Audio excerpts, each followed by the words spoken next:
Hello, guys. Hello again. We are going to talk about non-dualism. This is ongoing topic. So some of the ideas might be similar to what we might have heard earlier on. So let me put this in presentation mode. I think I like this one better. All right. So I call this as a conclusion.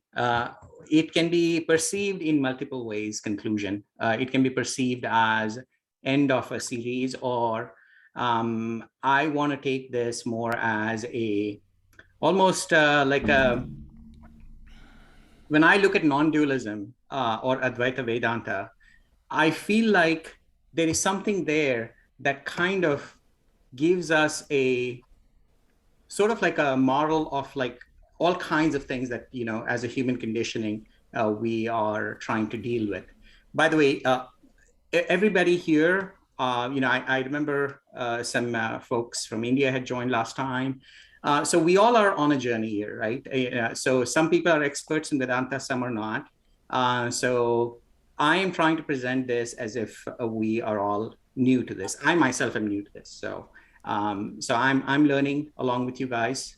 Yeah. Right. Quick question. I just got here. How long are we going to be talking? Are you going to be presenting, and how long do we have to comment and ask questions? What? Yeah, it's just random. Yeah, actually, you can raise your hand if you have a question. Okay, and then SK or I will call you. You know, if you have something you don't understand, or yeah. So, I guess just be conscious about that. You know, people are at different points in this path, and wherever we are all trying to reach at the same place. All right. So, what if this? You know, it's just a question that just came to my mind. Is like, what if non-dualism is what we were meant to conclude with philosophy, religion, and science itself? You know, so. It's just my thought process. Again, I'm coming from this from my background, not so much Hinduism, but just I'm a software engineer, and I'm more into physical sciences and all that stuff. And you know, considering our human condition today, the strifes, the moralities, the ethics, and all of the stuff that we are dealing with, I mean, this plays such a vital role, in my opinion.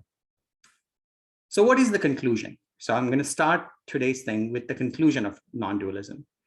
The conclusion is that universe is not the way I see it. I meaning all of us, right? So we see something in a particular way. So there is the within, and then there's the without. And we have talked about this I and you, I and the other. So that is our common perception. And what non-dualism wants to say is we all are one. You know, it's one is all there is. That's it. So universe is not the way I see it. So let's understand what this is. So there are two fundamental principles about non-dualism. I am one without an other. That's why it is non-dual. Now this I is in quotes. This I, we have talked about this in few times in the past lectures about the Seer Seen, where there are objects outside, our eyes are observing the objects, it is perceived by our mind, but all of this is possible because we are conscious. So consciousness happens to be the driving force for all of this. So I am that consciousness is what Vedanta is trying to say. One truth, right? So that is the true thing that we know for sure, right? I can see the computer, I can see you guys. So that is definitely the truth, right? Other things I cannot guarantee, like, for example, I don't know if Jason is Jason. I can't tell that. Might as well be a picture. So one truth, consciousness, Brahman, but I know I'm here. For myself, I know I'm here. And world is an appearance. So the second thing that non-dualism wants to have us consider is cessation of this appearance, not completely get rid of it, but get rid of it how we perceive it. So without I consciousness, you do not exist. Without I consciousness, objects do not exist, right? I mean, I am here, that's why I can see my laptop. Without I consciousness, thoughts do not exist. There are things that are going on in my mind, those won't exist. Without I consciousness, body mind does not exist either. So one of the radical things that non-dualism wants to say is that not only is the laptop an object, not only are people outside objects, but also this hand, fingers, body, everything, mind, everything is an object to the consciousness, and that is me. And that is the reality for all of us, right? That's why consciousness is all pervading, and we'll talk more about that. So yeah, so I think we are going to hold off the questions. So just give me some time, okay? Give me time to build up some enough material, and then we will go into questions. So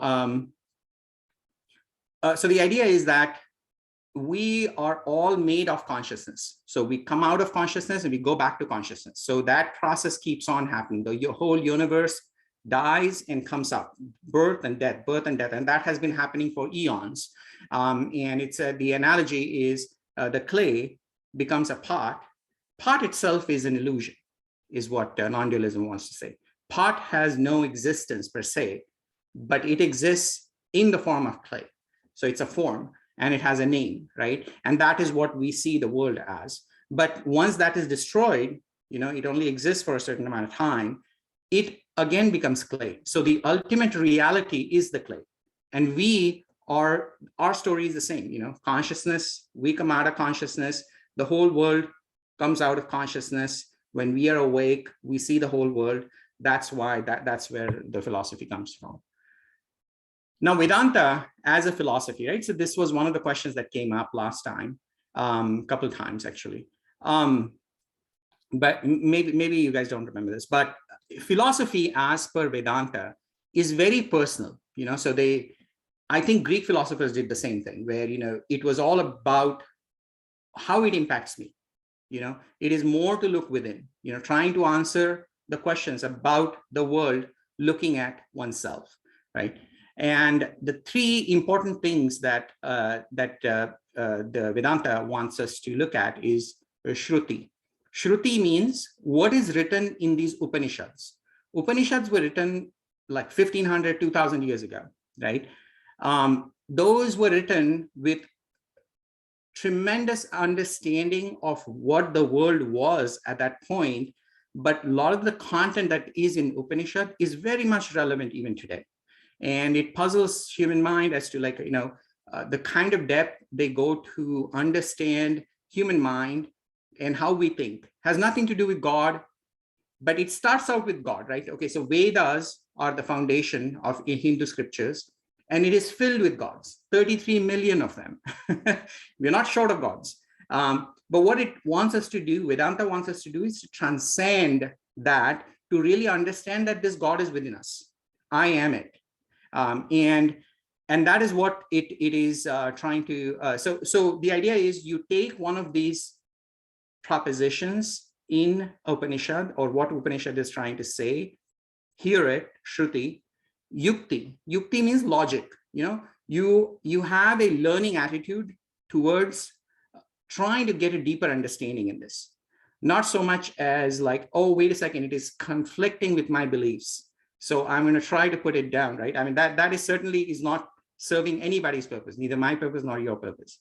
So it's a learning attitude. And this is where one of the questions, I think James asked this questions last time, is, they say, oh, you can only learn Veda and Vedanta through a proper teacher. Otherwise, it's not going to be a good learning. Well, that can be flipped, right? That can be more of having a learning attitude towards something. And you could be learning all of this stuff from life. I mean, I could tell you how I came to this, and there's so many important people that played a role in that. And it is just a way to approach something without a need to be confrontational, I guess.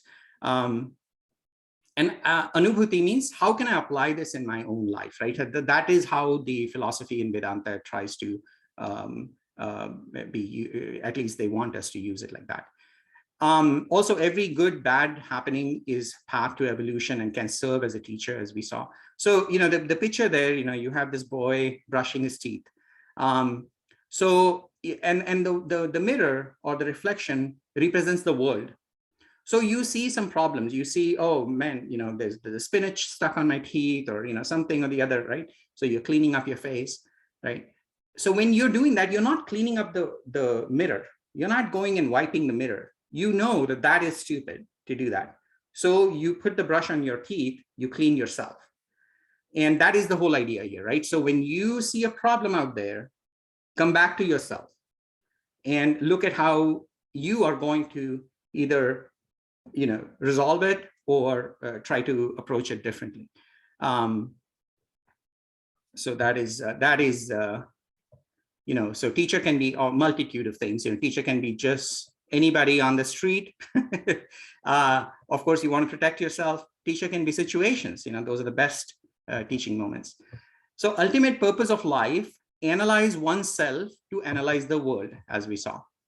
So one of the key things that we have seen this a few times in the past is when we look at ourselves, our daily ritual, there are 3 states: wakeful, dream state, and deep sleep, right?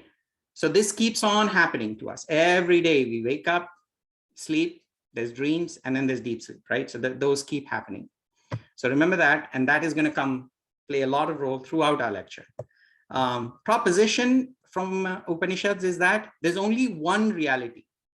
Those 3 things are states. So we go through those states. So those are not our permanent thing. Like, we think that right now I'm wakeful, or you guys are wakeful, hopefully. So that is because there is a constancy, right? There's a continuity that we feel. So we feel like, oh, this wakeful state is it. Well, Upanishad, what they want to say is, this is also a state. This is a changing thing. There is the dream state. We obviously know that is false. And then there's deep sleep where there's nothing happening, right? But what they say is that this one reality consciousness is observing, is witness to all these states. And that is the real thing. In right now, when I'm awake, when I'm going to be dreaming, and when I'm going to be deep sleeping, right? But as much as Vedanta wants to say that to us, and that's part of the Shruti, right? So now we have heard that. How do I, now you start questioning it, right? So you say, boy, there's some problem with that theory. I can see continuity. I can see all this stuff, this wakeful state is the real state. So we cannot deny this appearance of duality. Now, in terms of Vedanta, the way they look at things is there is non-duality where everything is consciousness. And when you don't believe that, everything else, all the other beliefs are a flavor of duality. Means duality can be in all kinds of forms, right? Duality can be in the form of like, hey, I believe in Vishnu or Rama or Krishna, God out there. He is going to send me to heaven, or he is going to punish me and send me to hell. I believe in Jesus. I believe in Allah. All these things, right? So something out there that I do not know for sure, but I believe in it, right? So that is the duality. Duality can also be like, hey, the reality is science, or the knowledge, or philosophies, that becomes my reality. Or, to some people, art is the reality, movie actresses, or, whatever, drama or singing, music, right? So that becomes their reality. So they cannot see anything else beyond that particular thing that they are aware. That kind of gives them the meaning of their life. So according to Advaita Vedanta, when that happens, when you are stuck with a certain thing that is in this world, where it's an object, you can objectify it, that is duality, period, right? So now, just to talk about this in terms of our daily understanding. Now, why do we think that this wakeful state is my reality, right? A dream is obviously false. Let's try to plot something. So vertical axis is senses. Senses can be, I start with maybe my tongue, then I say, okay, now I can hear sound, I can smell, now I have eyes, I can have touch, right? So let's say we were given these senses one at a time, at that cross section here, there is no senses. We have nothing, no senses whatsoever. What is that feeling? And guess what? We know that feeling. That feeling is the deep sleep state, right? So in deep sleep, we literally have nothing, like, nothing can bother us. It can wake us up, if something prods us, but we could, for that fraction of seconds, when we are completely deep inside it, all the senses are turned off. Our body reactions are turned off. Everything is turned off, right? So we know that feeling. And the clarity at that point is zero, right? So there's no clarity whatsoever. Oh, actually, I gave my one of the things I wanted to ask you. Anyways, so in the wakeful state, our senses, all these 5 senses are completely available to us. So that is that wakeful state. But remember, this axis keeps going up, and this axis keeps going on the right-hand side. Dream state is something where our body, hands and eyes and everything have shut off, right? But our mind is providing the sensory stimulation to us, and we are observing the dream and we are reacting to it, maybe fearfully, angrily, or happily, right? And then obviously we talked about the deep sleep state. Now these are gradations of what? They are the gradations of clarity. So our clarity keeps on increasing from left to right as our, and it kind of goes up along with the senses, and that curve keeps going up, and that is the clarity curve, right? So now what Vedanta tries to say is that there is deep sleep, and then there is the rest of the states. And all these states, everything that you call this gradation of clarity, it's not 100% clear as you think it is clear. Because remember, our senses have a limitation, right? So our eyes can only see 7 colors, but when you go to a bat, they have different sensory perceptions. Different animals have different sensory perceptions. Even within human beings, some people are colorblind, some people can have these other experiences that, I've only read off. So there is all these different variations. So the world as we perceive is all illusory, right? That's how they come up with that term. But the constant thing throughout all of this is consciousness. But yeah, before we go, let's spend some more time on these states. In the dream state, we have pleasurable feelings, experiences, and painful experiences. And that happens to us in wakeful state, obviously. But in dream state, when that is happening, we can experience that, right? We can experience that. But reality of that experience is not true when seen from the higher state. So from wakeful state point of view, we say, hey, look, that experience that you had in your dream, it's wrong, it's false. So as you go higher from this higher state to the lower state, you know that the clarity that you have on the lower state was vague and it was wrong. But guess what? Objects from higher states cannot be used in the lower state. So let's say you're deep inside a dream, and let's say you are thirsty. You don't know when you're deep inside, engrossed in a dream, you could be completely in some cabin in woods or something like that. And the only way your thirst in the dream state is going to be quenched is by the water that you get from the dream state. And have you guys ever thought of that? You cannot just like go into wakeful, because once you go into wakeful state, you're obviously in the wakeful state. So that's a different. So what Vedanta wants to say is that you literally have a different body. So you have a body in wakeful state, but then there is a body in your dream state as well. And the objects in dream state and the objects in wakeful state are totally isolated. You cannot try to recollect or call or get objects from wakeful state in dream state, and vice versa. Obviously, you cannot, in the wakeful state, you cannot say, hey, look, I won a lottery in my dream state. Yeah, well, those $1 million that you won in your dream state, they're not available for you in the wakeful state. We know that part. But this reverse thing is something that Vedanta tries to teach us. Yet, I'm aware of all the lower states from higher states, right? So this is another thing. From the wakeful state, we can say, hey, look, I slept like a baby. We know about the deep sleep state. We also know about the dream state, right? So that's the other thing. These are some key things. But consciousness, right? So why do we know about the deep sleep state? Why do we know about the dream state? And why do we know about the wakeful state? Is because we are conscious throughout this. As these three states are changing, consciousness is the witness and it is the real subject, right? To this, all these things are objects.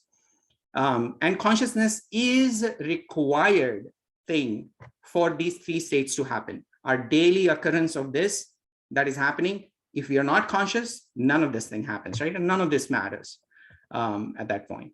So in each of these states, not only is our body is different according to Vedanta, but the world that we see is also different, right? So there is the physical world, there is the subtle world that the mind wants to build when we are dreaming. And then there is so-called causal world, not casual, but causal world.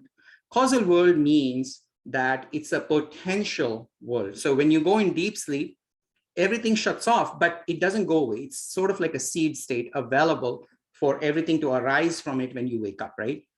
So what Vedanta is trying to say is this entire world, we are now developing this. In fact, I'm working on that, augmented reality and virtual reality glasses, right? So those are the things that you put on your eyes and suddenly you're in a different world. But you don't even need that, right? You could be watching a movie, there is a screen in front of you. You could get completely engrossed in the horror show that might be going on. And you might feel afraid and you might feel happy. Comedy, you will feel sad along with the character. But here what Vedanta is trying to say is this whole world is this extrasensory movie. Think of it like if the movie was a two-dimensional movie with sound and audio and visual, obviously. So those dimensions are available. But let's say some more things were added to it, like taste was added, smell was added, motion was added, right? And that's what this is. This whole thing is a extrasensory movie, and we are playing a role in it, right? And everybody is playing a role in it. And all of this is possible only because of consciousness. So that is the substratum of this. So we already know that dreams are unreal, right? So there's nothing to be talked about that. And it is the result of sleep. So we sleep, so we dream, right? Experience of objects seems real when in dream, but objects are not real from wakeful state's perspective. Realities in wakeful state are meaningless in dream state, right? You cannot open your fridge and drink water, for example, and vice versa, right? We already know about that part. Now, why are these dreams not real? If I was to pose a question and take a pause here, there are multiple reasons, right? So we can say things like, oh, the imagery is kind of vague, and there is I realize that I am here in United States, but I was dreaming about Paris. Obviously, I'm not there. So there is a time inconsistency, space inconsistency, and all of that stuff, right? So that's why we call it unreal. And all of this is made up by mind, right? So mind is projecting these things based on whatever you have done in the wakeful state. So there is a lack of consistency of time and space, right? That is important. So remember that. So wakeful state. Now Vedanta tries to really completely surprise us, right? So it is wanting us to question, is that real? Or is this, like this state that we are in, is this real? Wakeful state is you wake up from the sleep, but it is still ignorance, is what Vedanta calls it. Just like dream state was a result of sleep, wakeful state is a result of ignorance, the state as we know, duality, the world, people around us, and all of that stuff. Experience of objects seem very real when we are awake, right? But guess what? All of that reality is sort of relative. And it is good for transactional purposes because, just like in dream world, we are experiencing some really horrible dream. It's going on for hours. You're playing a role and the other people are playing a role, and you're trying to resurrect yourself, or you're enjoying something. Same thing is happening here, right? So here also, there are people that you're interacting with, you're reacting in a certain way, you're getting consequences in other ways. So there's a kind of a transaction going on. And what Vedanta wants us to think of this as a relative reality, because this reality is truth about this state, wakeful state. So the proposition from them is, from Vedanta, is experiences are not real from consciousness perspective, right? So now, if you go to consciousness, when you're looking at it from the consciousness perspective, which is that absolute reality, right? So that is the final reality. They are trying to say that these experiences are not real. Now, why is wakeful state not real, right? Specifically because I experiences it. So what happens is, this is me experiencing this object. This object, we think that there is some kind of a permanence to it. Yet we know things change constantly. If things are changing, things are coming and going away, things are coming and going away, the pleasure doesn't last, sufferings come, and sufferings don't last either, right? So when things don't last, we cannot call them real, according to Vedanta. So those are false. Those experiences are, because I experience it, it's not happening to me. I can observe it happening to my body. That's another way to look at it, right? So I, meaning consciousness, can observe some bad thing happening to my body, or to some emotion, some anger. Look, I got angry or something, right? So experience depends on consciousness, right? So you got to have consciousness, otherwise none of the experience really matters, right? So when we die, there's nothing that we feel. Objects have no existence apart from the consciousness. So because we have consciousness, those objects exist, right? Hence not real. So this is how, this is the thought process you use to kind of cause this cessation that we talked about earlier. Now, not that the world is just going to go away. Why? Because we are still living in this reality. As just like when we were dreaming, we are in the dream reality. We cannot, any kind of knowledge from the wakeful state is useless, because you don't know about the wakeful state. So that's the point. We are in this wakeful state. It is sort of a dream reality going on, and we have to transact in this world. So from that perspective, it is relative reality. Now, all kinds of refutations were, all kinds of objections were made, and then the Vedantic scholars refuted that. And this debate has been going on for centuries or millennia, right? So one of the things is they say utility, right? Waking things have utility, like, the things, objects and stuff like that. So we talked about this. Water in the fridge cannot quench the thirst we experience in dream. Continuity, right? Waking world is continuous, right? So we see that there is some continuity.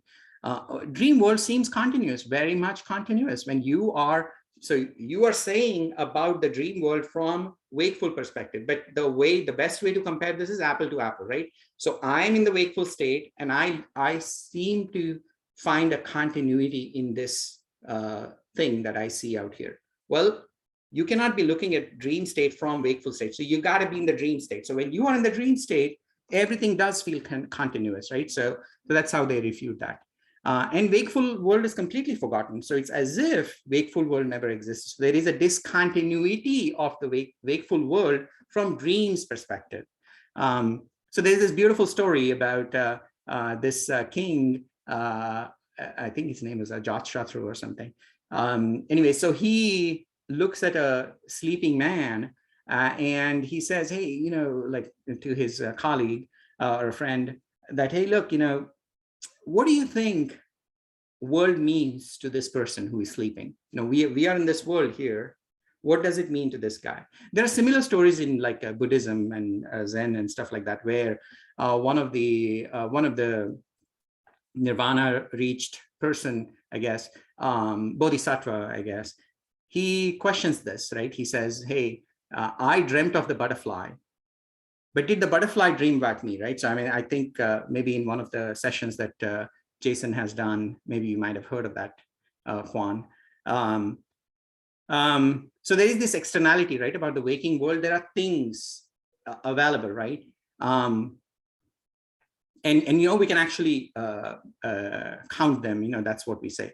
But in dream state, imagined object cannot be counted along with the dream object, right? So here what we say is in the waking world, I can imagine I have a Lamborghini, but I have a Toyota as well. So I can say I have two cars. I cannot say I have two cars. I have one Lamborghini just because I imagine, and one is sitting, it's a Toyota. And so I have two cars. I can't say that.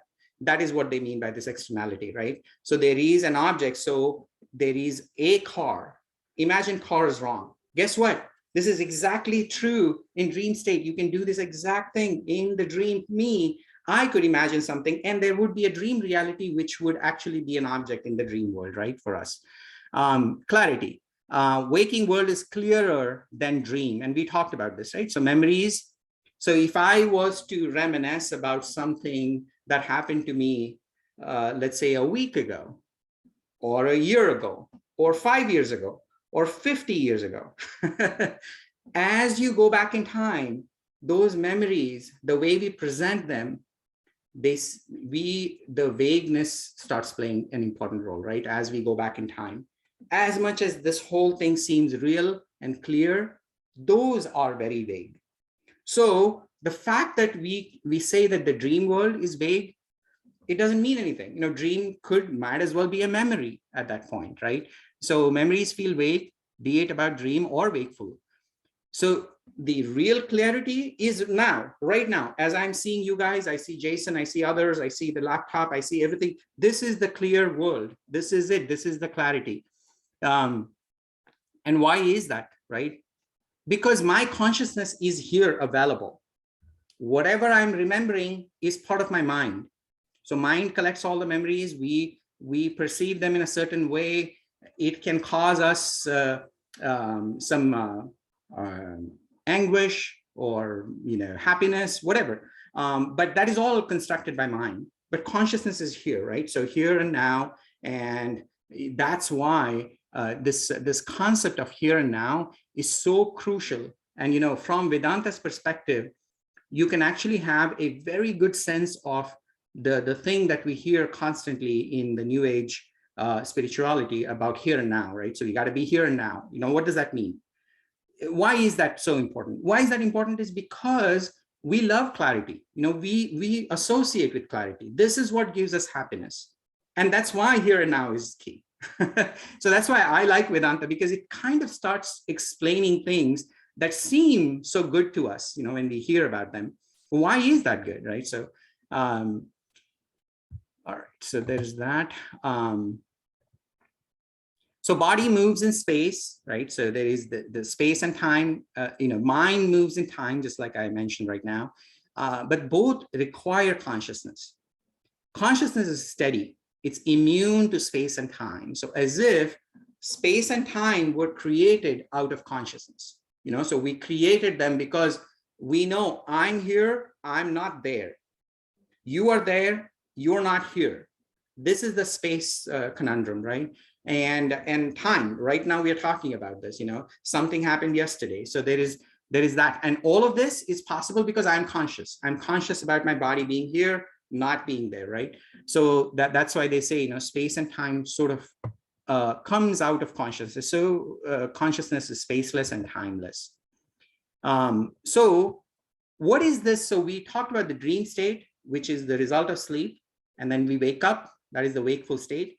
Now we want to feel like, okay, this unreality of the wakeful state, right? So how do we achieve that, or this so-called non-duality? And so we want to really understand consciousness at this point, right? It supports these three states, which come and go. Like all these three states come and go, but consciousness never goes away. World dreams appear and disappear in consciousness, right? So that's why they are unreal. Now, and they're not countably different when compared to consciousness. So you cannot compare. It's as if we are trying to say apple plus 3 oranges make 4 apples. No, that's not how it works. So there is 1 apple and 3 oranges. So they are not countably different, but also they're fruits, right? So they are all fruits. So from that point of view, the states are just coming and going in consciousness. So that's why they're not countably different And that's why, this term has been, they have come up with, rather than saying they all are one, they say they're not two, because that is a thing that we, as a human being, always talk about two things, that this is me and the other. So there's this thing that we try to do, not this and that. So that is where the term non-dual comes from, right? A wakeful duality is attributed to ignorance. So ignorance, not so much from, oh, look, I cannot read English or something. That's not the point. Ignorance just means that, it's like, when we are watching the movie, we did not know that this was a movie. For whatever reason, for some odd reason, we just did not know. So that is the kind of ignorance that they're talking about. The going from duality to non-duality is not like waking up, but it is just this understanding, coming to this understanding from personal experiences that there is this ignorance and all I need is this knowledge. And suddenly that you get to this I consciousness, or the true reality. And guess what? We do need wakeful state to really appreciate consciousness, right? That's when we can all make these assumptions. Dream world is experienced. Mind in dream, mind is projecting objects, right? So it's as if those objects have a borrowed existence from mind. So mind is the boss, and it is projecting things. It says, hey, you exist, and you ghost, you exist, or you random loving thing, you exist, right? So it's a borrowed existence. Similarly, in the waking world, remember those three states we talked about: dream, wakeful, and then consciousness, right? So consciousness obviously is not the state, it's the higher order. But if we were to take this analogy further, waking world is experienced. Existence depends on consciousness. So it's as if consciousness is projecting these objects, right? So all of you and everything is as if they are projected, and our eye is perceiving it, and our mind is making sense of it, right? So wakeful state, dream state, all of these appear in consciousness. So the typical examples that are given in Vedanta is the pots. They appear out of clay, or ornaments appear out of gold. They don't have any existence as such. Ornaments don't mean anything. They are just words given to a particular form of the gold. Waves, right? They appear in the ocean. The reality is the water, right?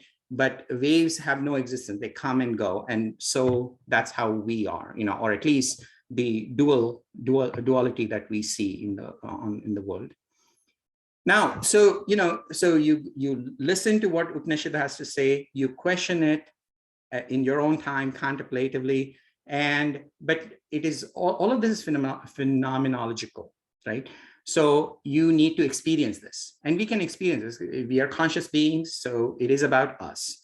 So there is this I am here, and then I have this mind. Actually, let's go from the other side. The rest of the unseen world, right? So there is something that is, I keep talking about Paris, so I'm going to use it again because none of us are in Paris, I think. So Paris is this unseen world, right? But we know it exists, right? So we already know, our mind, our consciousness knows that there is this thing out there. There are objects and people like Jason, Madeline, all of you guys are here, right? They are in my perception. There is my body, my hand, my figure, all of that stuff.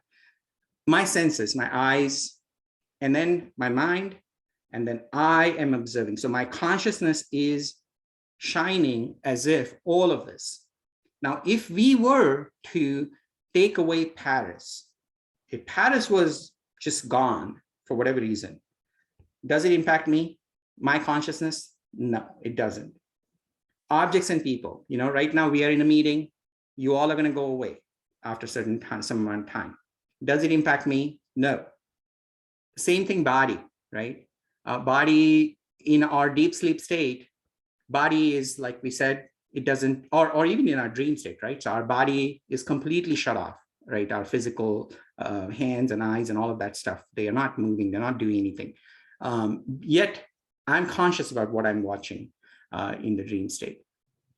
Senses, same thing, like let's say I close my eyes, I'm still there, I can close my ear, I'm still there, right? Mind, there's a way for me to shut down my mind, by not thinking. And a lot of this is your mindfulness and all of this meditative practices and all that stuff. While that is happening, you're still there, right? Or the other way to think about mind shutting down is the deep sleep state. Deep sleep state is where completely mind is also, there's no dreaming going on, right? And that is when you are still there. And that is why this is constant. Consciousness is constant, right? And that is a phenomenological way to explain this, right? So, and we can experiment on ourselves about this stuff. That's the point of this. So these are a bunch of electrical pulses in our brain, that's how we look at it. And those pulses can be induced either by dream state or somewhere from outside. But guess what? You cannot turn off the consciousness. This is another thing that Vedanta tries to say. It's sort of course, when we die, there's a whole thing about how Vedanta tries to deal with death. But what if consciousness is turned off? If consciousness is turned off, guess what? Nothing exists. Suddenly nothing exists. Deep sleep doesn't exist. Dreams don't exist. Wakeful state, the world is gone. So consciousness stays constant and has no loss with or without all these other objects. Everything exists in consciousness. Objects borrow existence from I consciousness. Objects outside have no intrinsic existence, is one of the key things that they talk about, intrinsic existence and borrowed existence. So it is as if there is fire, and when we are boiling potatoes, the water gets hot because of the fire. So it is a borrowed heat and the food is cooked, right? And after you take the pot off of the fire, the heat is going to go away. But the fire is intrinsically hot. Same thing with the sun. Sun gives light. You cannot shine another light on sun. You can't do that. Sun is already shining. So consciousness is sort of like that. You cannot use consciousness consciousness can never be an object of your vision or whatever, of senses. So couple things about this I consciousness, right? So I consciousness has always been with us, a permanent thing with us from our birth to our death. In fact, they say this goes on from life to life to life, so there's this whole other concept that I don't want to go into. But just looking at our reality from birth to death, one thing that never changes is I, right? We always know that exists, So one of the things that to realize this, our bodies change, right? So we age and all of that stuff, features change. We look completely different than what we looked as a 5-year-old baby. We want to, you remember our Seer and Seen discussion? Those objects are a experienced thing to our eyes. So we want to, if we focus on the objects, there's too many of them, right? So, but if we turn off the experienced object, now we are coming back to our eyes. And, we start shutting off these things and we start moving back. And in each of these experiences that we are having, if we move backwards to our consciousness, we are not going to get impacted by what we are experiencing. We are not going to have either aversion or attraction towards what we are seeing. So that is why, if you look at it from our personal experience, deep sleep is our happiest state, right? There's no worries. We don't have to pay taxes, no bills, nothing whatsoever.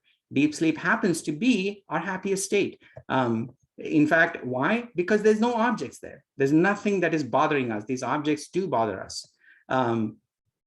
Non-duality, same reality. I support both matter and self, right? So we talked about this. So because of me, these objects exist. I exist and these objects exist. So they exist in my consciousness. And that is the non-duality. Only I matter, right? Without I here means the consciousness, nothing matters. World doesn't exist without I. And without world, I can continue to exist, right? I we saw that phenomenological example, right? So where things shut off, but I still stays constant. So I can continue existing without whatever is seen. So whatever is experienced can go away, but the experiencer continues to stay. Like, when our eyes will function, no matter what you see, I can see out at the window or I can see at the laptop. Eye supports presence and absence, right? So absence of objects is also okay. Presence of objects is also okay. So there are these, in English, we have the first person, second person, third person, right? I, you, they. So when they do not exist, I continue to exist, right? So we don't need the third person for my existence. And guess what? We don't need the second person also for my existence. I continue to exist. And you and they, you exist only because I exist, right? So you as you exist because I exist. That's the point. And they also exist because I exist, right? So the point again is my consciousness is key. Now, so there are these three states of how we perceive living in this world, right? So there is the ethics and laws and morals that are preached through religion or whatsoever, that's what we use in life, right? Or there could be laws by the government, you shall only drive on the right-hand side, drive at a certain speed, blah, blah, blah, right? All that stuff. But then you go to this next level, which is, now you want to live a balanced life, so now you're looking at your nutrition, you want to attend philosophical lectures, or you want to, live a balanced life, exercise more, all of that stuff, right? So now you're moving towards my physical thing, my mental stability. First, outside world, ethics, laws, moral. For my body, it will be yoga, whatever balance I need, exercises and all that good stuff. But then ultimately, what Vedanta thinks is a wise life is knowledge of self. So this is where, this is the main thing that they want to teach us. While all of these are good, required for peace in the society, but once you are wiser, these become automatic. Yoga and everything else, now you understand the purpose of that. Not so much, you do it out of fear or, anger or whatever, but it becomes sort of automatic. And once you know that, that is the state of nirvana. Now, to get to that nirvana state or get to that final salvation state, religion wants you to do all kinds of, walking through different things. And it is difficult for us to kind of get out of the state of duality. But really what Vedanta or non-dualism tries to say is, that's it. Once you realize that your consciousness is all that is important, that is the key secret to realizing the oneness amongst us, the peace that we need. Why is greed bad, or why is hurting the planet bad, or all of these things just fall in the right place, right? That's the point. There's no real action needed. You don't have to go through any kind of contortions or whatever. Learning about self is the key. Use the intellect. Now suddenly you start using your brain properly. If you remember that our very first thing was Kathopanishad, right? So the chariot. So now the intellect is driving the chariot or controlling the mind to control the horses to go in a particular direction. Otherwise, it is reverse. The senses drive our mind and we keep following the senses. The senses say, go eat some ice cream, or go do this other thing, go to the bar, or go to others, whatever, right? So and our intellect gets kind of clobbered at that point. So we constantly are in this state of greed, or, oh, I need that, I am lacking this. So what that does is we then go into creating more actions. And as we do these actions, we might be hurting other people or doing good, whatever, right? So if we were to understand this secret about myself or the consciousness, you will drop this feeling of lackingness, and then suddenly that dropping of desires is the fulfillment.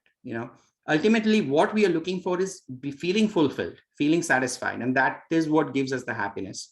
That fulfillment really can never be satisfied by satisfying a desire. So every desire that you try to satisfy, a new desire will arise. So the only way to satisfy a desire is to not have desires. And that is why all of the Hinduism, Buddhism, all of those things, they basically try to bring that to the thing. So all our actions are pushing us towards spirituality. As long as one doesn't learn, we are pushed around, right? So if we do not learn from a situation, more for our benefit, not so much to fix the other person, that is never going to be possible. So the more you try to go outside and try to fix the outside situations, it is only going to hurt you more. So that is in fact what this working on self means. And as one evolves, good bad karma helps spiritual evolution. So in some Hinduism or some form of Buddhism, they say, hey, you do good, you get good, you do bad, you get bad, right? So there's all this stuff. But really what non-dualism says is forget about all this good and bad. You need to learn, you need to understand that these things are happening in your consciousness, and you want to make sure that it doesn't impact you, your mind, badly for you to react in a bad way, right? That's the primary thing. And then everything will fall in place. Then none of these, you're not going to automatically do any kind of bad things, and things will fall in place. So, consciousness is free, it is available for us. So this is not something that you have to go to anything to really experiment and learn or whatever. It's available. And, another thing is our world is becoming more and more outward position, right? Augmented reality, virtual reality is going to be here. Internet is pulling us away from us. Tension, distraction, all there's so much stuff coming. And, this kind of thinking about like, how can I bring my center of, senses out from object to mind to my consciousness, right? So that is going to be more and more relevant, bring some sanity in our life that is about to come.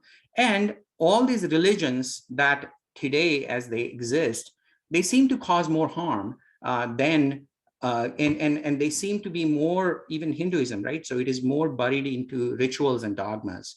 And, it was true back when 2000 years ago, when this Vedanta was sort of preached.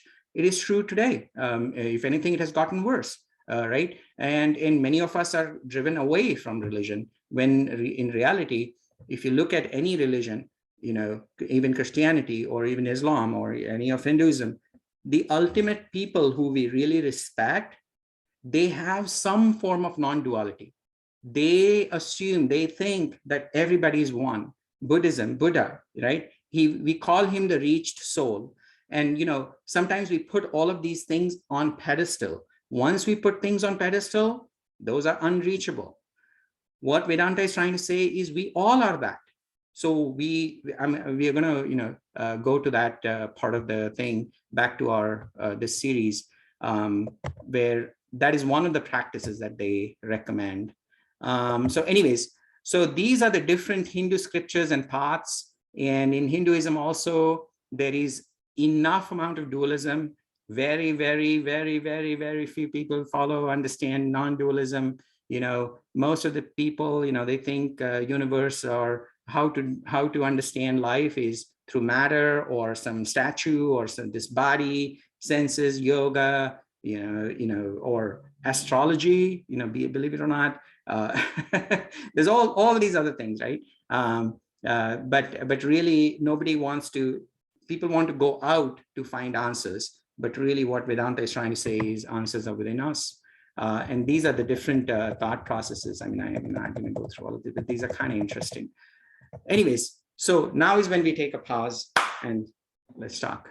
And then we'll go into remaining part of that paper. Yeah. Go ahead, Brent. Yeah, when I think of consciousness, I think of something that's outside everything else. I think of, because anything that can be known has to be arising in consciousness. So when I think about consciousness itself, I'm thinking about whatever it is that's available to be known by consciousness of its own self, of its own existence. So it seems to me that anything that we say about just about anything is going to be a perceptual experience that we're having that is not total, is not 100%. So I think all we really know about consciousness is what arises within consciousness that is seen by consciousness as consciousness.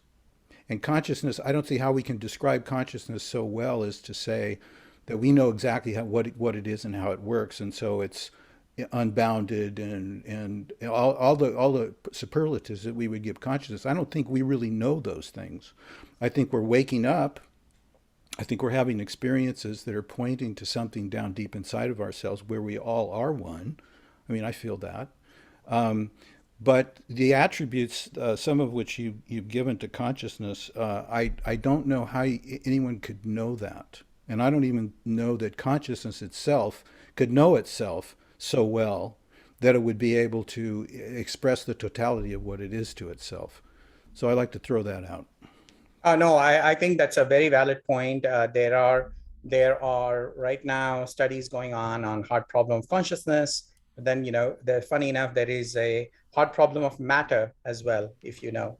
The matter itself, people are questioning, does it even exist? Does this laptop exist? Because, as we go to quantum mechanics and even further down, the matter is just losing existence right in front of our eyes. So yeah, consciousness, it's a way of thought process. These questions, obviously, we cannot deal with them in 2-hour session. We have had a series of lectures on trying to experiment this. Again, those are not enough. There are volumes and volumes written by these past philosophers from Indian origin. Though there is a dearth of, just a ton of material available. So it takes quite a bit of practice to come to that realization. Now, it is not so much about scientifically proving the concept that consciousness is unbounded. That's not the point. The way I look at it is I'm very much of a scientific minded person. I don't believe in God, none of that stuff. But what I want to take away from this is, again, the third point in that thing, which is, how does it impact me when I'm dealing with people? This notion of oneness, if it brings me some kind of a peace in my understanding about what is daily happening to me at, let's say, at my job, when I lose my promotion, or when I am going through some divorce conversations with my wife, or something bad is going on with my kid, how do I deal with these day-to-day situations? None of this becomes a theoretical thing for us to kind of sit and contemplate as if we are trying to solve some complicated math problem. No, it is about my own life. So Vedanta proposes a certain approach, and that approach is up to us to utilize it in our lives. And that is in fact what this whole document it is sort of a prayer, but prayer to me is kind of a pointer. It's saying, hey, look, I want to go in that direction, and God, please help me. God can be anything, right? So let's go further down on the list here. Patty.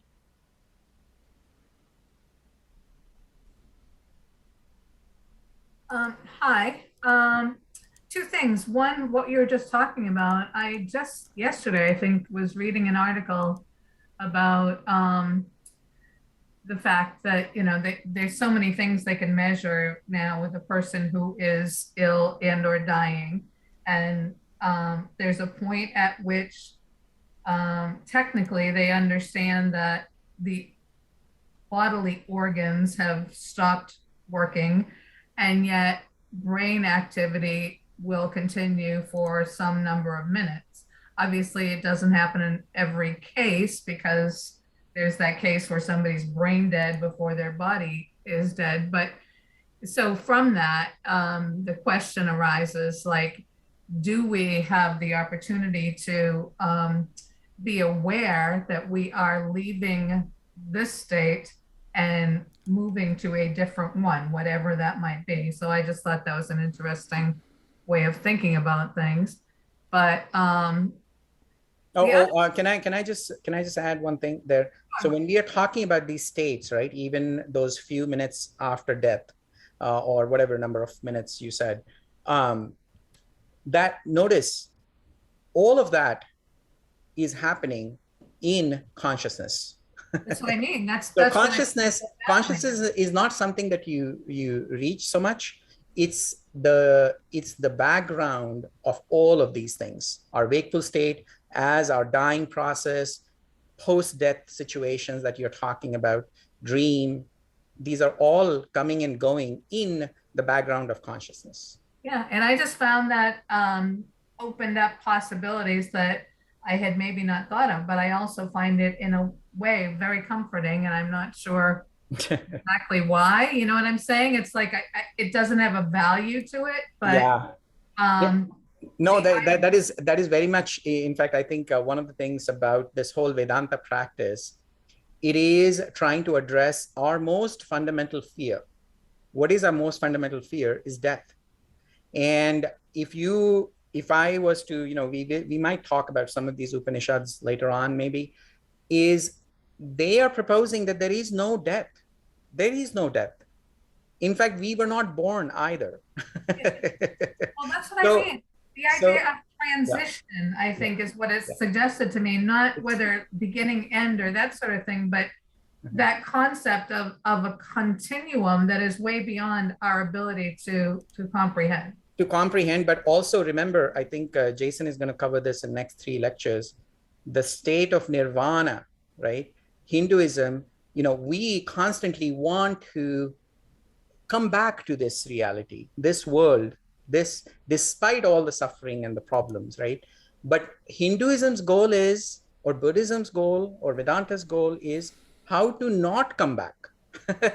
Yeah, because so they are saying that we don't want to come back. Right, the attraction of the physical being is to what it knows. Correct. So the fear is of what it doesn't know. Mm-hmm. And yes, I agree. I think that is that is the purpose of conscious a conscious spiritual development, is trying to reach that, or seeking that point where you become less and less attached to this physical experience of self.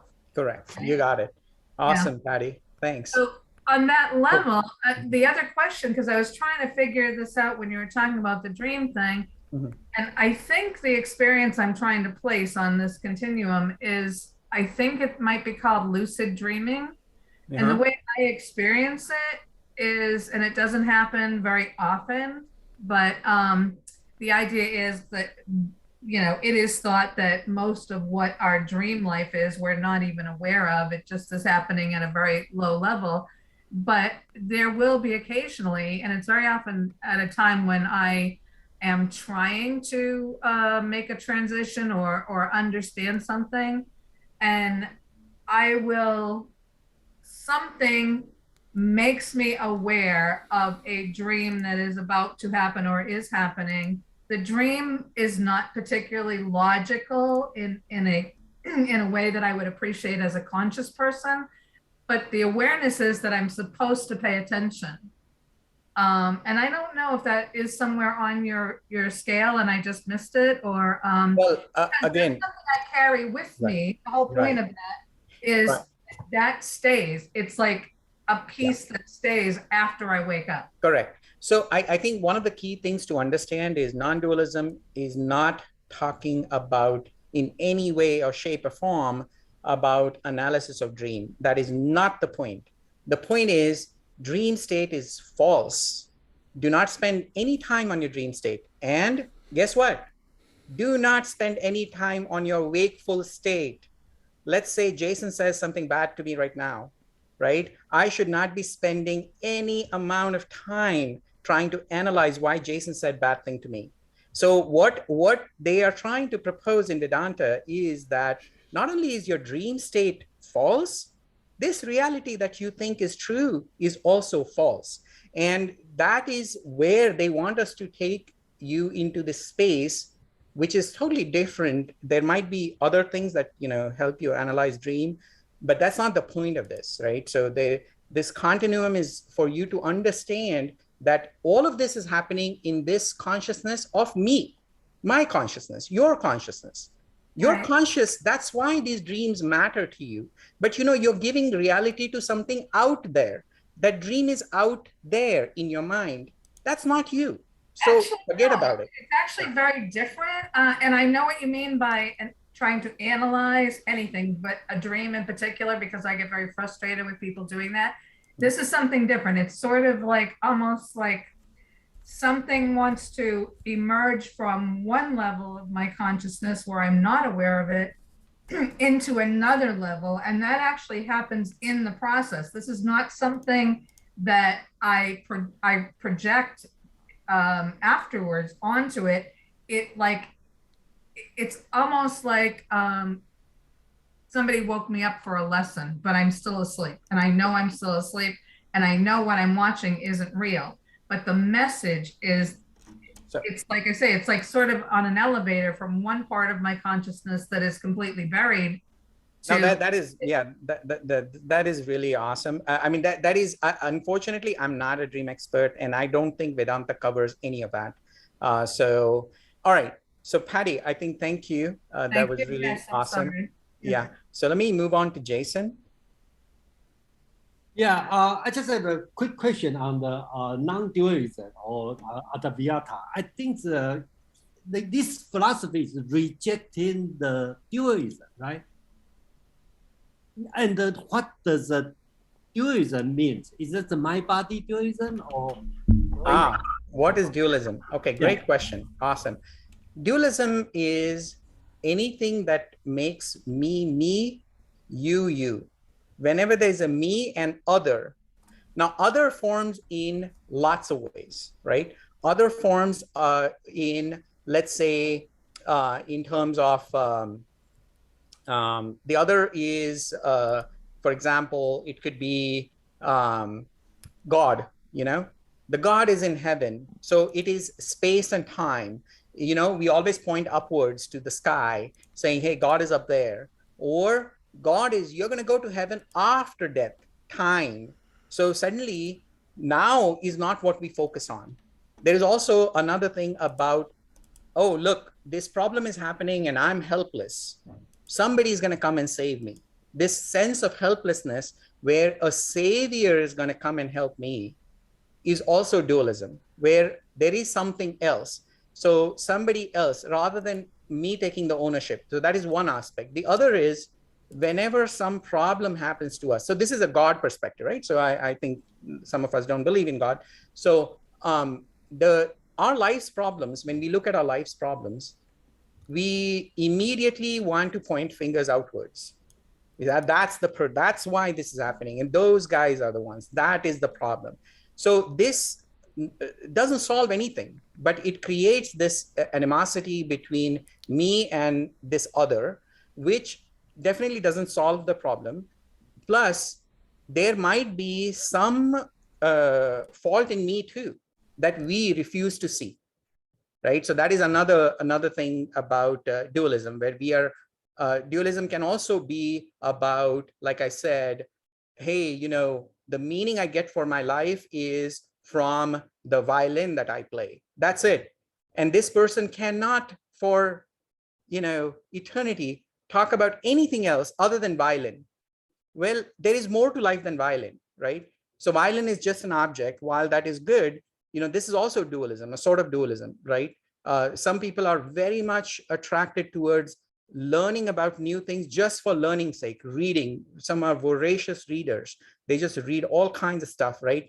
And that defines their life. Nobody wants to come to understand my reality. What does it mean for me to be alive? What does it mean for me to go through these life's experiences and all of that stuff, right? So when we come to ourselves, that is non-dualism. When we go outside, that is dualism. Okay. Okay, thank you. So basically, anything separate is anything away from self is dualism. Okay, away from self. That's away from self. Yeah. Okay, thank you. Hey, Karen. Hi, thank you so much for this presentation. It's been so helpful, and I have so many questions, but I'll try and, well, first of all, I just want to make a statement that the three levels, the deep sleep, the dream and the waking, I've realized that the way I vary is I have deeply different intuitions about the meaning of those three states. So I think that deep sleep is proof that I'm not my consciousness, I'm my body as well.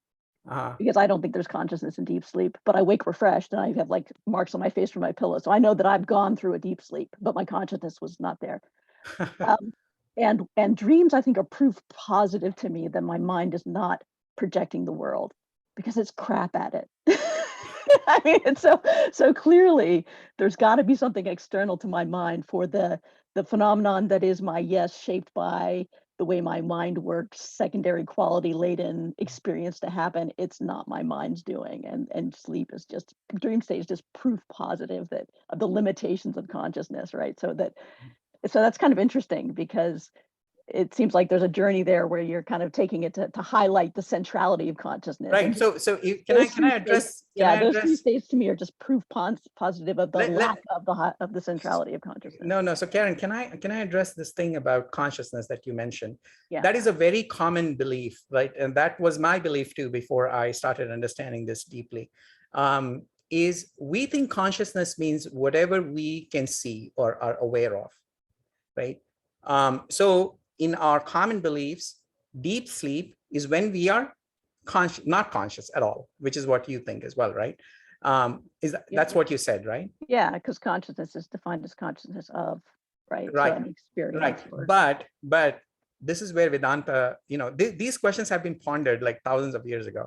So one of the things, this actually topic comes in one of the writings. So the audience asks the same question. So the Guru Swami says, well, why do you wake up and you say, hey, look, I slept like a baby? Mm-hmm. What gives you that knowledge? So this is why they are sort of like literally wanting you to rethink this whole thing about consciousness. Right. And so since they're focused on the consciousness, they assume it's that your consciousness somehow passed through that or recorded that somehow, and that's Recorded, how you know. not just record. Whereas for me, it's like, obviously you check in with your body. It's the witness is what they call it. Yeah. No, I don't think it's a witness. Is witnessing it's all hearsay and testimony from your body, right? Yeah. And about dreams, right? Yeah. You said that dreams, sometimes it's not just your mind's projection. Sometimes it is something more than mind. Well, you don't have to go too far.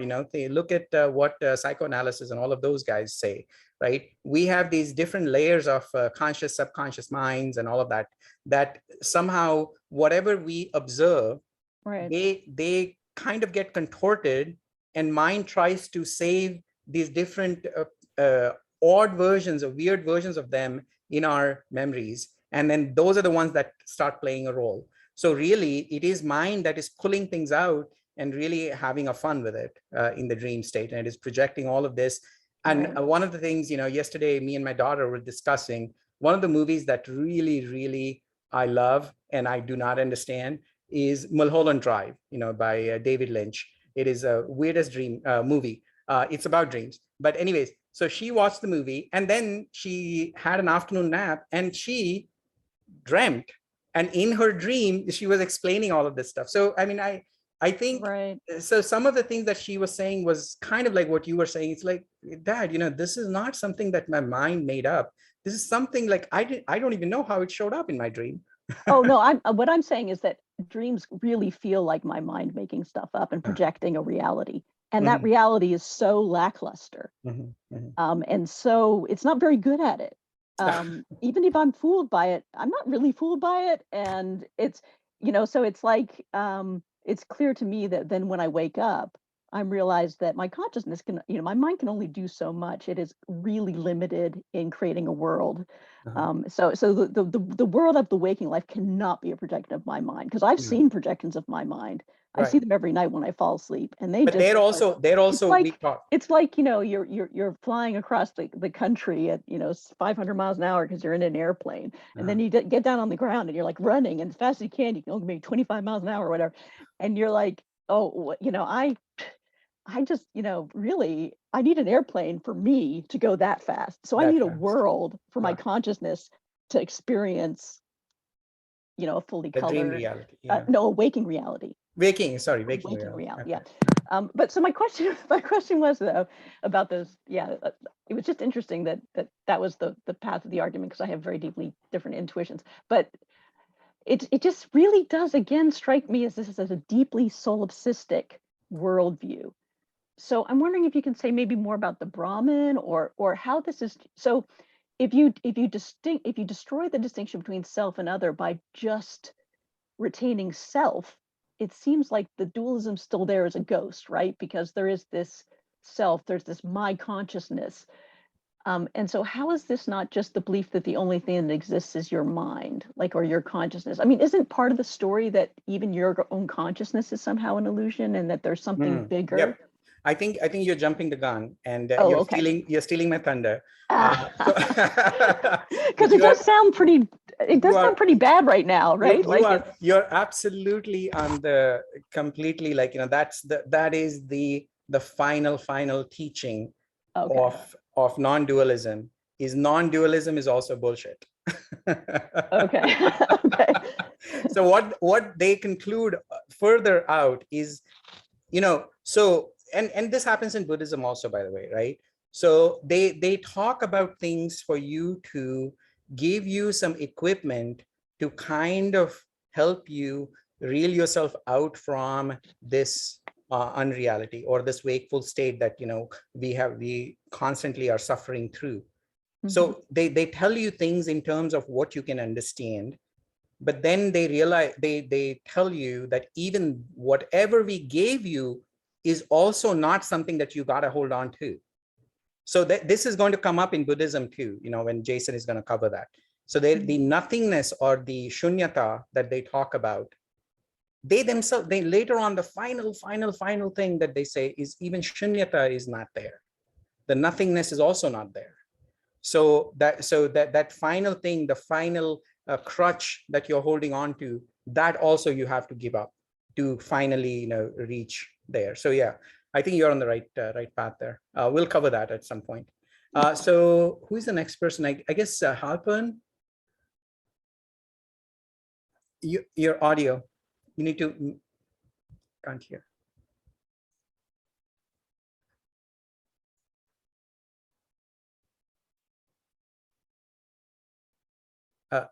Okay, so all right. So while you figure it out, Halpern, I'm going to go to James, I guess. I don't know who, why is the list like this? Is it Solomon the next? I think Solomon might be next. Yeah. Solomon, okay, go ahead. Okay, so I don't, I was going to speak to, okay. Is Halpern back? I got free when you have a moment. Okay, go ahead. Do you want to wait, Halpern, until Solomon finishes? Go ahead. I'll do whatever you like. Okay, he has muted, so that's nice. Thanks. Sure. Halpern, go ahead. Yeah. Well, I was just going to say that I was blocked accidentally and confused with a bomber named Adrian. And ever since then, I haven't been able to get back on, and I keep getting rebuffed. I can't find anyone to help me. I just got out of the hospital and I live, well, I don't know. Can you see where, is that helping? Okay. I mean, I'm an old woman. I just got out of the hospital, and if you want proof, I've got my name here. It's still on. So I just was wondering if you could free it, because every time I don't know how I got on this time, but I love your talks. I just want to listen, and I can't believe how brilliant all of you are. It means a lot to me, because we're alone in senior citizen. You need I love to hear it because it's so stimulating. So Halpern, if you know how to click on the event invitation, the recordings are right there. So you can always click on that. Yeah, let me say something. No. Miss Hoppen, okay, I think that there's some mistake, and Yes. I will make sure you can get in, okay? And there's some mistake, and in the before So you are welcome to listening, and then I will make sure you get in. But I'm not in the group. But in my group, I will try because sometimes we have a bummer, and then I have. Thank you so much. It's stonehelp@gmail that's blocked, but now I don't know. Yeah. If you would help me, I'd love it. Yeah. I think Jason, I will try to help you, but that's not a problem. But sometimes you have to understand. If there's a lot of bummer, we have some people have to put a tight control. Okay. Yeah. Thank you. All right. So did you have any question, Halpern, or? Well, I mean, I'm just listening to it, and I'm just trying to understand it. I'm a very dim bulb compared to the rest of you. No, not at all. Not at all. The fact that you are saying you're just listening, it's you've not put any blockages. So you're letting the information come in. So that's awesome. Keep doing it. Well, everyone is just brilliant. They beautifully express. Yeah, cool. All right. So thanks, Ms. Halpern. Okay, moving on to Solomon. Yeah, so first of all, I thought your just the way you've conducted this work lesson or teaching has just been absolutely fabulous. I really think you've done a great job here, kind of explaining all these things. Yeah, and I also don't want to steal your thunder for what's next, but there's two things that I wanted to share. One is the thing that I have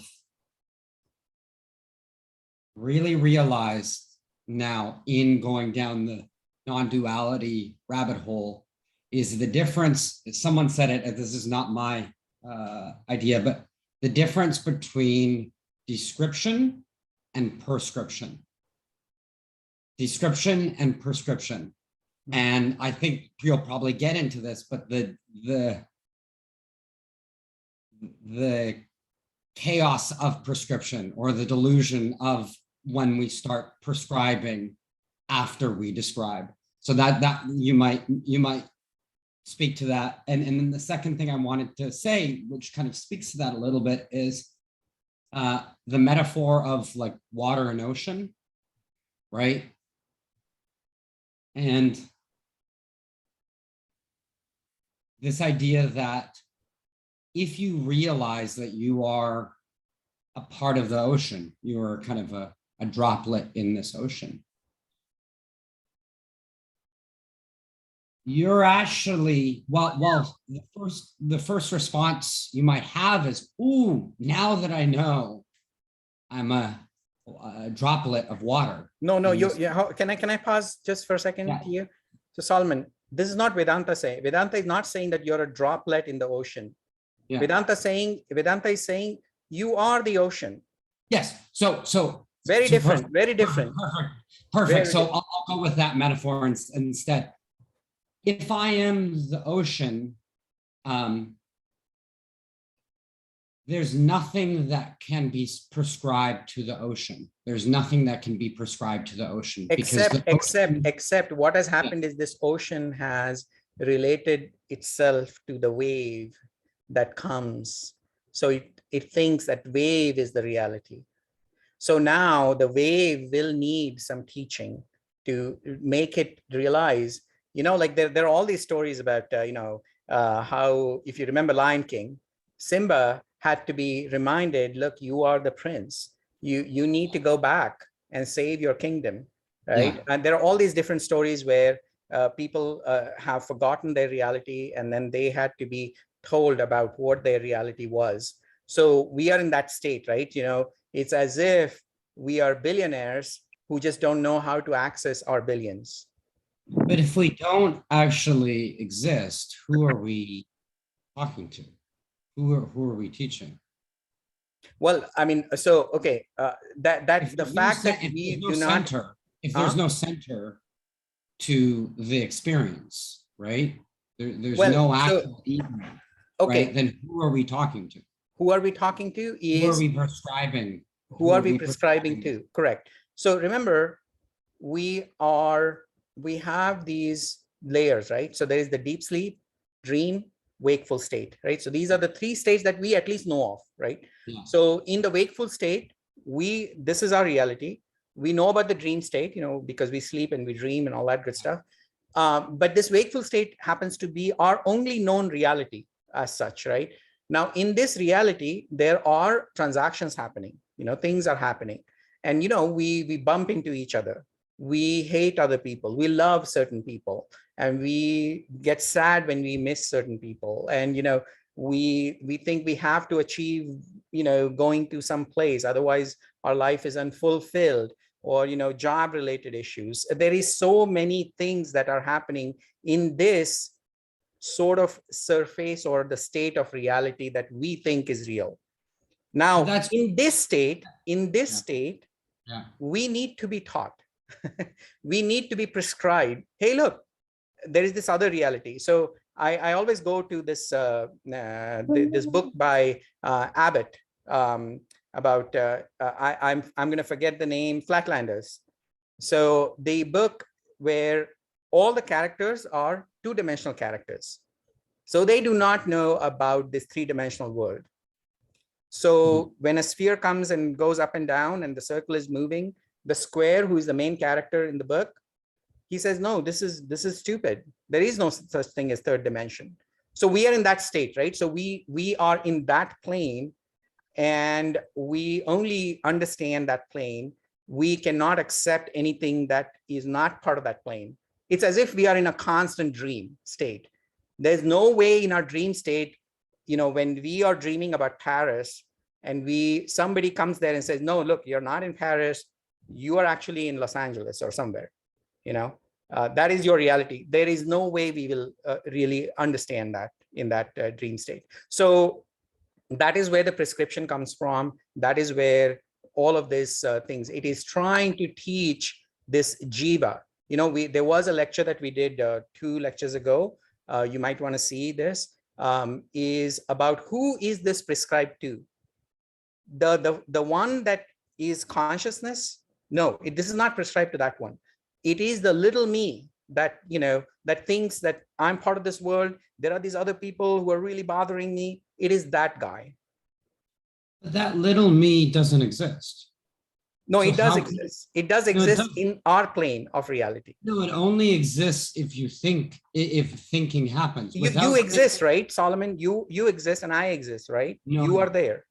No, I'm not. You're not there? No, there's a story. There's a story that says I exist. There's people that put words together to create the construct that I exist. No, I exist. I'm here. I have problems. That no, I know. And you exist. I mean, you're sitting on a chair, right? What? You are right there, sitting on a chair. That's a story. That's a story that you're telling yourself. That's a story. No, but that is definitely a story from my perspective. But from your perspective, where is that perspective? Where is it coming from? My perspective is just me observing you, right? So where is that? What do you mean? Where is that? Where is that coming from? Why am I aware that you are there? Yeah. That is the awareness. That is the consciousness. That is, if that consciousness did not exist, my eyes could be watching anything and it would not mean anything. That is the consciousness. Where it comes from, it is all pervading, is what Vedanta is trying to say. And we borrow, our mind borrows from that. If it's all pervading, then there is no self. There is no self. There is just all that is pervading. Correct. That is the final realization. But that final realization, to get there, one of the questions that you have to ask yourself is, do you feel like there is something lacking in your life today?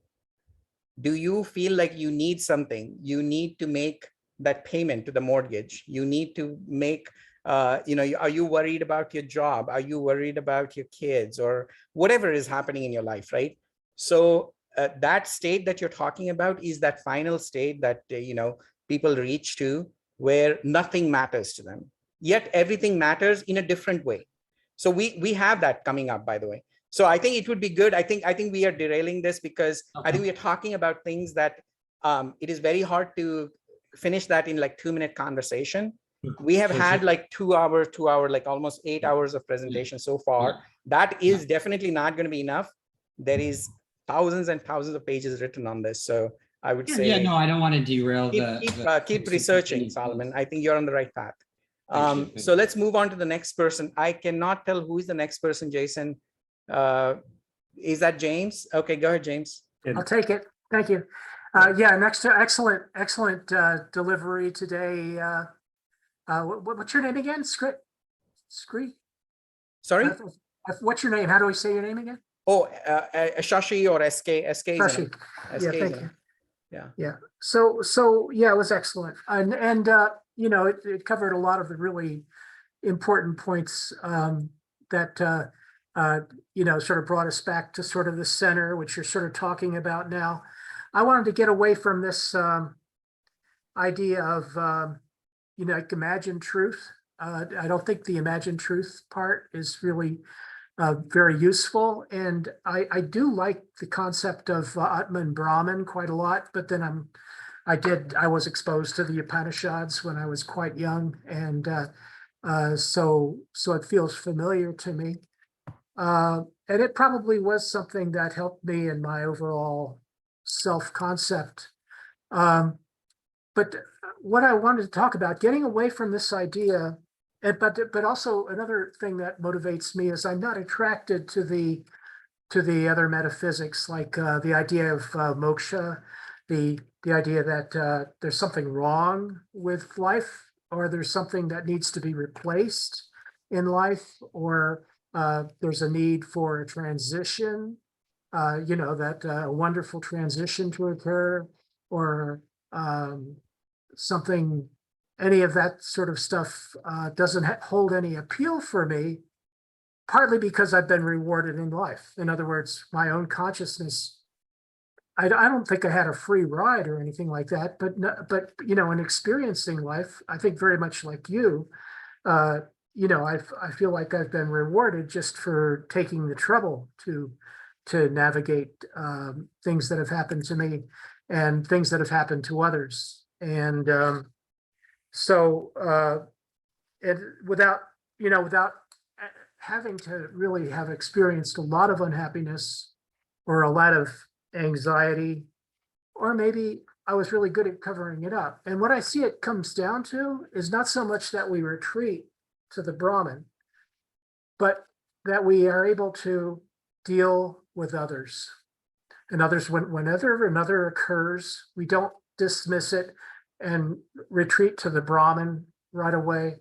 When there's another, you establish lines of communication, lines of respect, lines of consideration, lines of opportunity, compassion. This idea of indifference. I don't agree with that very much. In other words, there's an open kind of world of okay. So let me behaviors that we can extend to others, and we don't do it by ignoring the others when they appear. Yeah, James, hold on. So indifference. Let's talk about indifference for a second. So indifference is not. I mean, there is no good word for it in English. I have no idea what we could use. In Sanskrit, it is called as vivek. Vivek is more like, I guess, discernment is probably a better word for it. What discernment it means is not indifference, but it is more of really understanding, hey, this perception I'm having about what is going on right now, is it made up by my mind? Or am I experiencing it? Or like how much importance do I need to give to this? So that is that viveka, the indifference that they talk about. And indifference in the sense that not that you're ignoring the person, you're not letting that thing put any impressions on your mind for you to react, you know? So that reaction is the part that, you know, you want to, whatever causes you to react, you want to be indifferent to that. You don't want to be indifferent to the person that you're talking to, right? That's not the point. So discernment is probably the better word for it. Yeah. All right. So I think you should quickly wrap up. We have lots of other people. In fact, of course, I'm not able to I'm not able to get to part 3 today, Jason. So yeah. I won't hold the floor because you can't possibly address all of those things. Yeah, but I just wanted to put in a good word for the other, even if it's like a refrigerator breaking down, which actually happened to me today. Go ahead, Olga. Okay. All right, Olga. You said Olga? Yeah, Olga, right? That's your name? Yes. Okay, hi. I have a couple of questions, and first question is, okay, let's keep it simple. We live in this duality. For example, I desire food from time to time, and I need food. If I stop to desire food and think that it's not separate from me, then I won't exist. It won't experience duality or non-duality. So it seems like we live in this world and need it to survive in this world. And if we stop it, that we won't survive, it won't experience anything. So why a person who just born need to learn this duality, needs to desire food, and needs to survive? This is first question. The second question, why it was created, why it's come to existence, what the purpose of it? And third question is, what all these no, how to say it, philosophy of dream world, of dream reality, of non and the duality and non-duality, how it could explain, for example, phenomenon of prophetic dreams? That's 3 questions. Thanks. I am so sorry. I don't think I understood the questions. I'm so sorry about that. But would it be possible for you to kind of write it up in the chat, Olga? No, I don't want. I could tell it simple. For example, I desire food. It's duality. Food is. Oh, I see. Okay. Let me understand that. Separated from me. Let me rephrase that. We live in this duality and need it to survive. So why we need it to survive? Why? I think I got it, Olga. 1 second. Let's take it in short snippets. So you're saying I need to eat food. Isn't that duality? Right? It's duality. It's not. I'm not asking. It's not. It's separated from me, and I desire of it. And if I not desire of it, I won't survive. Yes, correct. And yes, so the basic needs that are required for me in this state of my living, this wakeful state, there's the dream state and then there's the wakeful state. So there are certain needs that I have, and I have to satisfy that. I have to eat food. I have to pay the tax man. I have to drive, and I have to drive on the right-hand side of the street. All of those things are the reality of this life, this state that I am in. Okay. And that is something that Vedanta is not denying. But while you're doing that, let's say you run into some clash where, or just let's take the food thing, right? So there is a certain need that we have to satisfy. There's also a sense of security. So we keep the food in our garage, extra food in our garage. But then there are some people who go to an extreme where they will build the bunkers to store the food and all that stuff, right? So now that is an extreme. The same thing can happen with money, right? So we want to strive for money, for our security. And, once we do that, $1 million, $2 million, $15 million, $1 billion, now people are talking $200 billion, right? So that is the amount of amassed wealth that some people have. There is no possibility that a person can use that productively in one life, that much amount of money. So so this kind of greed or this kind of thing that, why does that happen? That is what Vedanta is trying to get to. So not so much as it's saying, for your day-to-day needs, you want to forget about those needs because you're non-dual and you're this consciousness, so you don't need to eat food. No. The consciousness is only available to us because of our body. Our body needs to be healthy. We need to eat food. Yes. But what it is trying us to do is think about the desires that lead us into perversions. And those are the perversions that we want to be watchful of, because in that process, you're hurting the planet, you're hurting other human beings potentially, and you're causing a lot of strife. And we see that, right? Today, that is happening everywhere. So that is what they are trying to point to. Anyway, so that is, I'm sorry, but I'll have to move on, Olga. I like your question. That question was really spot on. So let me move on to Ron. Okay, SK. And the point that I want to bring up is what was first discussed a while back, I think kicked off with Karen, and you said something about you're getting it, but you're stealing my thunder. And, yeah. So let me, and I understood what you were saying is that I have more to tell you yet about non-duality, which we haven't got to yet.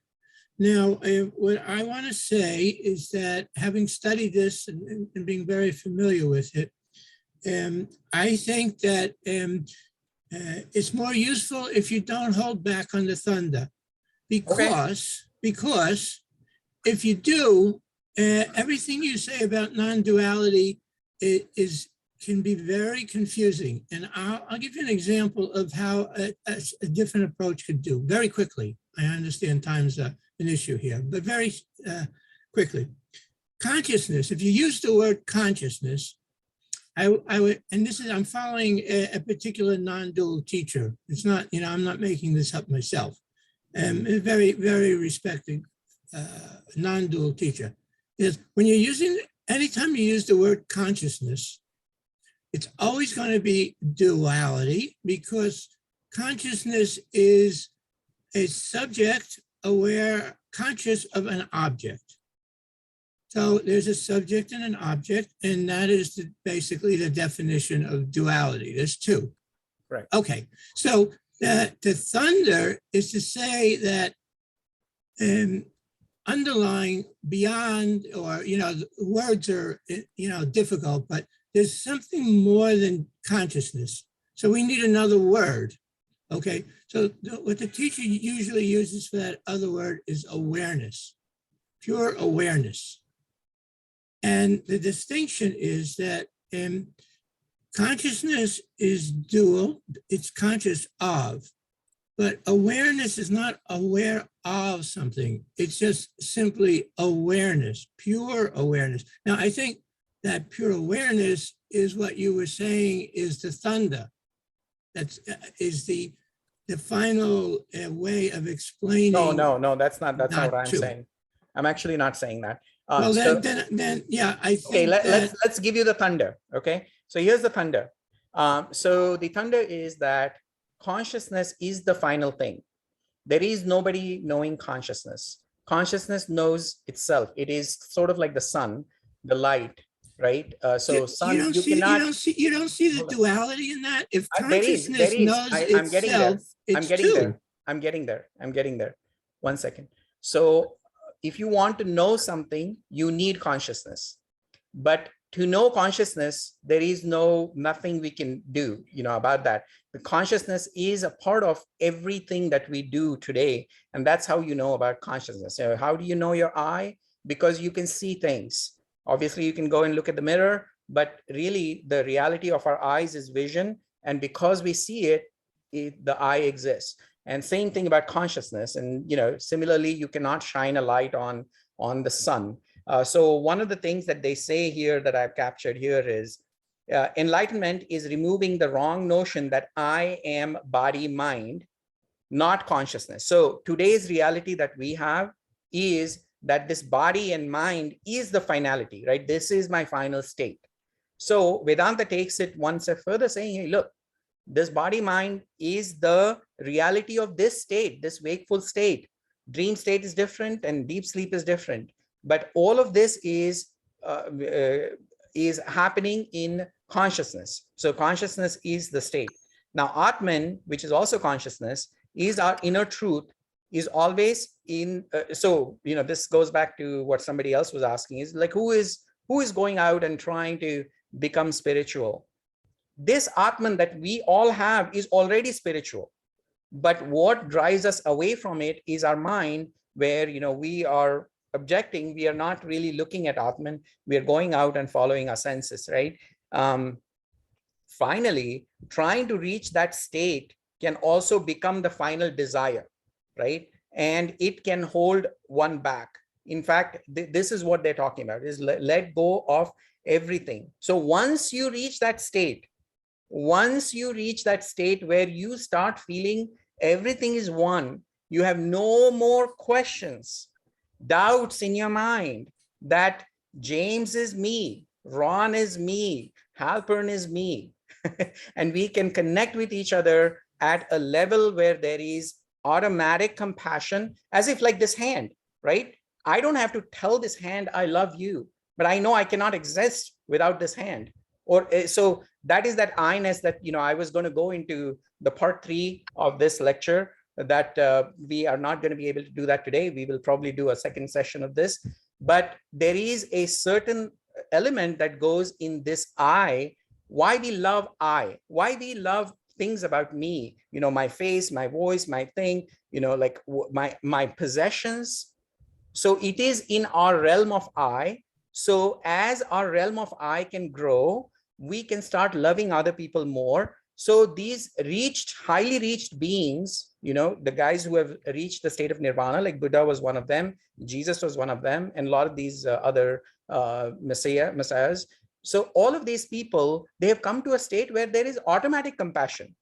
They are automatically not going to be sinning. They are automatically not afraid of death. Now, for these people, what does Brahman mean? Nothing. It's nothing for them. For them, that state, to even talk about it is kind of silly. So they have let gone about that state too, right? So, but that is something that we can only read about. We can only read from a secondhand thing that, hey, look, that is duality too. And, you know, for our intellectual part of within us, or even the ego to some extent, right, says, oh, I get that. That is really amazing, very powerful. Yeah, except we cannot use that in our real life, right? We cannot use that because we are still stuck in this daily rut of dealing with other human beings and this human condition that, you know, we are afraid of things, we are angry at things, and all of that stuff, you know. Even when you reach that state, you will still have to deal with this reality day to day, because you are in this state, you know, you will be hungry, you'll be, all of that stuff is going to happen. But for that person, if you're going to go and tell them, hey, everything is Brahman and everything is this, and they're like, sure, I mean, that's what helps you, great, you know, I'm with you, right? So it doesn't mean anything at that point. And that is that state that I think Karen was pointing to, and we are not there yet. We still have to work our way through, at least I do. I mean, I'm not there. So I still have to work through the way I'm utilizing this in my life is, how can I deal with situations that make me angry? How can I deal with my job situations? How can I deal with the other things? And it also kind of gives me something to kind of aspire towards. And it gives me some kind of a purpose to my existence and life, right? But for these guys who have reached, for them, they don't need any purpose. They're like, okay, we are done. That is that nirvana state. They don't want to come back to this life. They already know. They're happy. They're blissful. They're done. So that is the thunder. So now you know. And one of the things that in non-dualism they talk about is, you know, you can either take, there are two paths. One is, you know, this clicks you and you're done. That's it, gone. You're gone. You're gone. No Brahman, nothing. That is one, knowledge based. We all are not there. You know, very, very, very, very, very minutest people. Even Buddha himself did not become Buddha until he went through the circles of learning different cultures. He learned so much stuff to oppose them, saying, hey, look, I don't believe you. I don't believe you. This is wrong. This is wrong. But he did not say that outright. He practiced it. And he said, look, there's something wrong in this. There's more to this. And so it's kind of like a ladder. He just kept on moving one step up on that ladder. And he looked at that practice and he said, wait, there's another step here. Wait, there's another step here. So he kept on moving up. And that evolution ultimately made him realize that, why is there so much suffering on this planet? And how can I resolve my own suffering? But then obviously he was sharing the knowledge with other people. And we all go through this journey. Jesus went through his journey. All of the messiahs went through their own journey. And I'm just sharing, I'm way below on that ladder. I'm not up there. But I've heard this in a third people talking about it. Obviously, I have that written down here. It sort of intellectually makes sense. But I'm still not even there where I can say that I really truly see Brahman everywhere. But that is very appealing, and I am working towards it. I just got angry with my boss a couple of days ago, and I almost got fired. But immediately I realized that, hey, look, anger has consequences, and whatever he did, there must be a reason within me that I need to observe myself. And I need to work on myself, right? So that is how I am utilizing this. That's the thunder, and I don't know if that makes any sense, but yeah, it makes sense to me. And if I could just say very briefly how it makes sense to me, is that I, like you, am not in a state of pure awareness. I'm also in a state of duality of I am conscious. But what I feel is the point I'm trying to make is that if people want to understand what this teaching is all about, they do have to understand that what they're not. They can't know what they are, but they can know what they're not. And we are not an I that is trying to get more well-adjusted to this world of illusions. And if that's not what the non-dual teaching is about, is making you more comfortable in this dream world of illusions. The point of the teaching is to snap out of the dream. And even if we haven't snapped out of it, and you and I both agree we haven't, and that we're captured in it, at least we have an understanding that what the teaching is, the thunder is that there will come, that the point is to wake up, and there will, and in the awakening there's no I in awakening. There's nobody to say I. We may be very far away from it, but at least it makes us understand why this teaching of non-duality is so unique. Almost all teachings are basically a dual. This is a very, very, it's the ultimate, so to speak. Cool. And anyway, so we are all on a journey. And we are all reaching that same point, and so now you know what that point is. So, but the side effect of that is that people can completely drop out of it and say, hey, like megalomania might seep in because, hey, like I'm consciousness and I'm the boss, I'm the God. It's like, no, that's not the point. And to get to that realization where you understand that what does being a God mean. In fact, that was part 3 that I had. And Jason, you can take the floor. It's 6 p.m. and we should wrap it up, and we should do a part 2 of this conclusion. Yeah, okay. You are the boss, you decide, I only control the time, so. There you go, yeah. Okay, so you're done for the day? Yes. Okay, so thank you everyone, and then we are going to continue. Okay. I think it's on the next month. Okay. Yeah. Okay, so next week will be side of the related Kumarajiva. Okay, so it's from India, but his main contribution is Chinese Buddhism and all the translation, and basics. When we say Mahayana Buddhism, basics is Chinese Buddhism. Okay, and all from his translation. And later on, it's Xuanzang. So we will talk about this one a little bit more, just kind of bridge between Hinduism and Buddhism and to the Chinese culture. Yeah. Thank you, everyone, and then see you next week.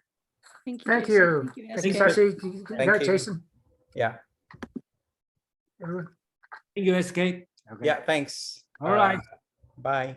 Bye.